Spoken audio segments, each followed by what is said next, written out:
तो चलिए देखते हैं पहले 19 नंबर। ठीक है, तो 19 में दिया हुआ है e power 2x minus 1 by e power 2x और प्लस 1। तो इस पूरे चैप्टर में क्या बताया जा रहा था कि आपको इस तरह से मानना है ना, लेट करना है, उसको मानना है, मानने के बाद उसको डिफरेंशिएट करना है, और डिफरेंशिएशन करने के बाद क्या होना चाहिए, उसका आंसर उसी में दिखना चाहिए। तो अगर आप इन सभी में से अगर सोचोगे कि हम जनरली चलो इसको मान लेते हैं, इसको मानोगे तो ये वैल्यू नहीं दिखाई देगा, मतलब इसमें कुछ ना कुछ चेंजिंग करना पड़ेगा। ठीक है, चेंजिंग के लिए क्या करते हैं जरा ध्यान देना। क्या e पावर 2x को लिखेंगे e पावर x इंटू ई पावर x, क्योंकि बेस इक्वल तो पावर क्या हो जाएगा, ऐड हो जाएगा, तो x x 2x हो जाएगा। अब इस 1 को लिख रहे हैं, जरा ध्यान देना, e power x by x मतलब e पावर x, क्योंकि ये कैंसिल ओवर कितना हो जाएगा, 1 हो जाएगा। ठीक है, मतलब ये अगर देखा जाए तो एक्चुअल में ये वही पार्ट है। अब इसमें भी हम चेंजिंग कर दे रहे हैं, same technique, e power 2x को लिखते हैं e पावर x इंटू ई पावर x, बेस इक्वल तो पावर क्या होगा, ऐड होगा, फिर 2x हो जाएगा, और इस 1 को दोबारा हम लिख दे रहे हैं e पावर x बाई क्या, e पावर x, और ये क्या हो जाएगा, dx। अब देखिए, अब यहां से कर रहे हैं कि e पावर x और e पावर x कॉमन ले रहे हैं। ठीक है, बड़ा बेसिक कॉन्सेप्ट है, e पावर x कॉमन लेंगे तो क्या होगा, e पावर x माइनस, अब ये और ये तो निकल गया कॉमन, बच रहा क्या, तो 1 by E power x by, यहां पे वही काम कर रहे हैं, e पावर x कॉमन ले रहे हैं, तो e पावर x और e power x plus 1 by E power x और क्या, dx। ठीक है, अब देखो ये वैल्यू क्या हो जाएगा, कैंसिल हो जाएगा। अब यहां से कैंसिल होगा तो e पावर x माइनस, अब बताओ ये डिनोमिनेटर में है, न्यूमरेटर में जाएगा तो क्या होगा, पावर, अरे माइनस में हो जाएगा, माइनस, यहां भी वही काम करेंगे, ये पावर क्या हो जाएगा, माइनस में और dx। मतलब अभी हम क्या किए हैं कि इस क्वेश्चन को हम सिर्फ रिजॉल्व किए हैं, एक इस फॉर्म पर लाए हैं कि अगर हम इसको t मानेंगे इस पार्ट को, और t मान के बाद डिफरेंशिएट करेंगे तो उसका उस डिफरेंशिएशन का आंसर उस क्वेश्चन में जरूर दिखाई देगा। ठीक है, तो आप मान लो इसको e power x plus e power minus x is equal to क्या, t मान सकते हैं, u मान सकते हो, v मान सकते हो, v मान सकते हो। ठीक है, आप करते हैं क्या, दोनों तरफ डिफरेंशिएट करते हैं, तो इसका डिफरेंशिएशन क्या होगा, सेम, इसका भी डिफरेंशिएशन क्या होगा, सेम ही होगा, लेकिन माइनस एक्स का, अरे एक्सपोनेंशियल का फिर पावर का होता था ना, तो माइनस एक्स का कितना होगा डिफरेंशियल, -1, तो माइनस यहां हो जाएगा, और t का क्या हो जाएगा, dt बाई क्या, dx। डिफरेंशिएशन आना चाहिए, आ रहा है, आने के बाद हम ये पढ़ा रहे हैं। ठीक है, अब इधर क्रॉस मल्टीप्लाई करें क्या होगा, e पावर x माइनस ई पावर माइनस x, और क्या लगेगा यहां से dx इज इक्वल टू क्या, dt। अब देखेंगे कि हमने डिफरेंशिएट करके ये जो वैल्यू लाया है, क्या ये वैल्यू क्वेश्चन में दिख रहा है, दिख रहा है, e पावर x माइनस ई पावर माइनस x और dx। तो इतना पार्ट को हटा करके क्या लगाएंगे, dt लगाएंगे, तो यहां से हो गया ये वैल्यू क्या, dt हो गया। ठीक है, ये पार्ट हट गया, और इसको क्या बोले हैं, t, तो 1 बाई क्या, t, और 1 बाई t का क्या होता है इंटीग्रेशन, log t है ना, log t प्लस c। अब t का वैल्यू कितना है, e power x plus e power minus x plus c, हो गया। 20 भी क्या सिमिलर कॉन्सेप्ट पर है, e power 2x minus E power minus 2x by E power 2x plus e power minus 2x और dx। अब देखिए क्वेश्चन नंबर 20, तो एकदम सेम कॉन्सेप्ट है। यहां पर हम क्या कर रहे थे कि ये इस फॉर्म पर था, हमने इसको कन्वर्ट करके इस फॉर्म पर लाया, और मानने के बाद उसका डिफरेंशियल क्वेश्चन में दिख रहा था। अब देखो इसमें कन्वर्ट करने की जरूरत नहीं है, ये ऑलरेडी सेटअप है। इसको क्या करो, आप मान लो e पावर 2x और प्लस ई पावर क्या माइनस 2x, क्या मान लो टी मान लो, करोगे डिफरेंस आ जाएगा। बता इसका डिफरेंशियल क्या हो जाएगा, सेम।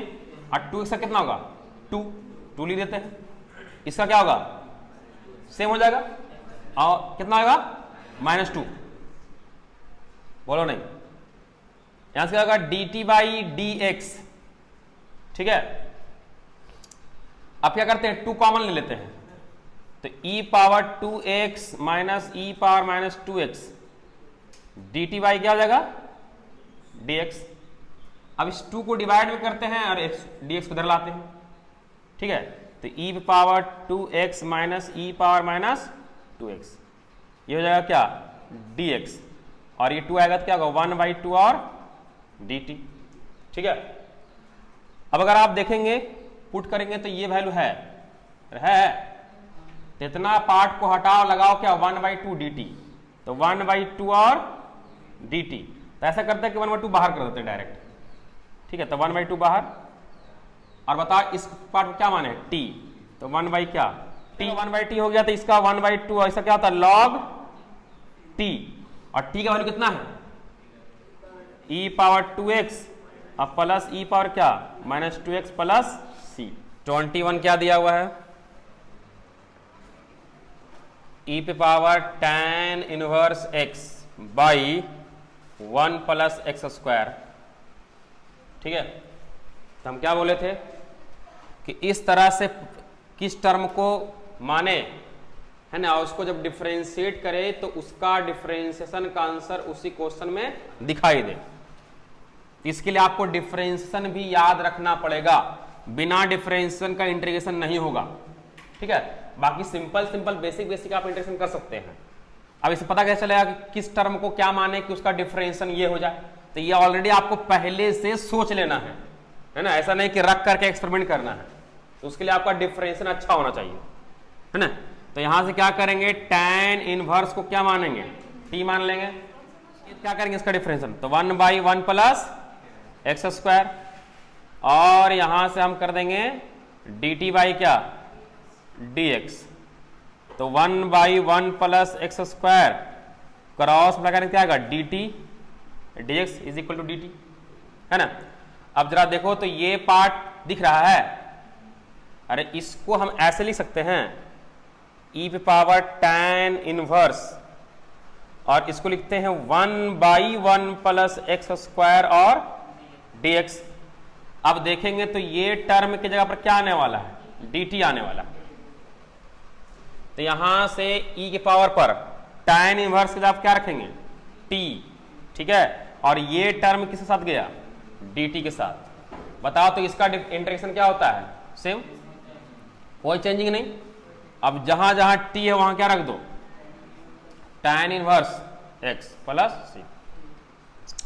चलिए अब देख लेते हैं 21, ये था क्या, 18 था, तो 21 क्या दिया हुआ है, tan स्क्वायर 2x - 3 dx। जरा ध्यान दीजिए, अगर देखा जाए तो जो फॉर्मूला बताए हैं, जो लिखाए हैं, उस फॉर्मूला में दूर दूर ये कहीं डायरेक्ट फॉर्मूला नहीं बन रहा है। जब फॉर्मूला इस पर नहीं, इसको है कि इसको कहीं ना कहीं कन्वर्ट करना पड़ेगा, और ऐसे टर्म पर कन्वर्ट करना पड़ेगा जिसका डिफरेंशिएशन होता है, सॉरी इंटीग्रेशन होता है, ठीक है।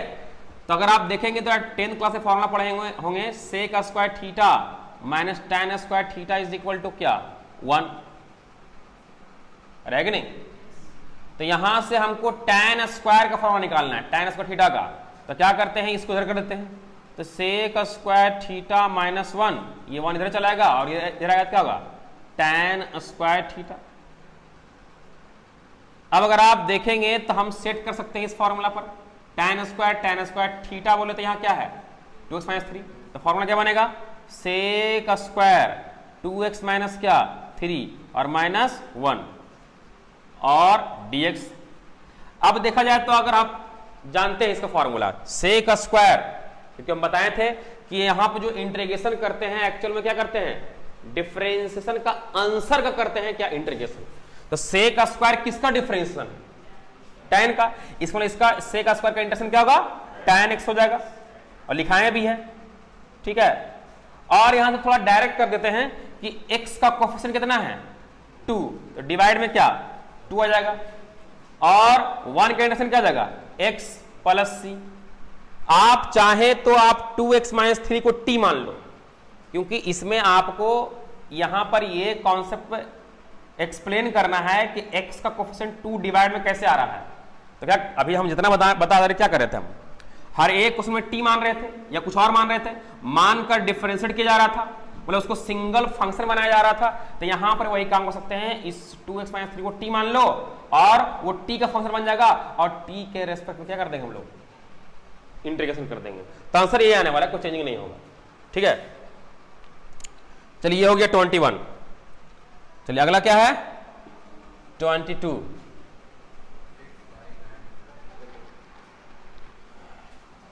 तो सेक स्क्वायर 7 माइनस 4x। अब देखो सिमिलर क्वेश्चन है, बस यहां पर नंबर अलग है।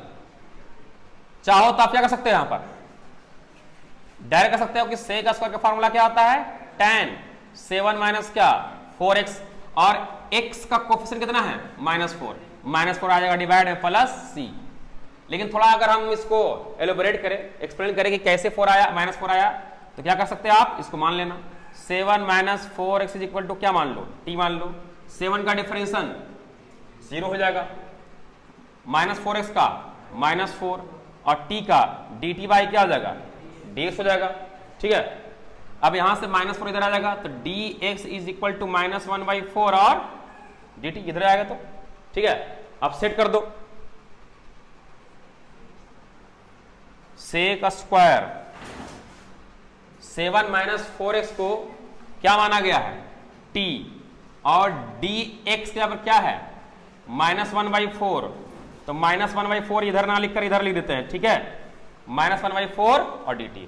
अब बताओ कि इसका इंटीग्रेशन क्या हो जाएगा, तो tan t और -1/4 प्लस c, यहां से -1/4 और tan और t की जगह पर क्या दिखाई दे रहा है ना, तो 7 माइनस 4x प्लस c।